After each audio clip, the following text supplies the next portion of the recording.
Let's make Sesame Ginger Brussels Sprouts. This healthy and delicious side dish is quick and easy to make.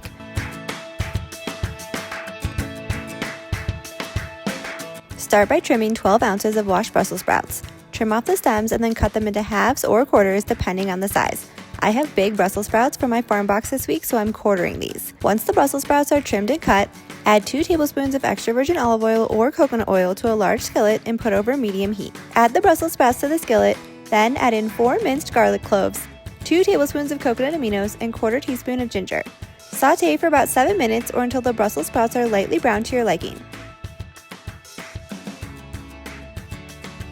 Sprinkle them with sesame seeds and add salt and pepper. Give them a little stir and they're done. You can serve these Sesame Ginger Brussels Sprouts as an appetizer or as a side dish to any meal. If you want more healthy and organic recipes, be sure to hit that subscribe button and join me next time in the kitchen.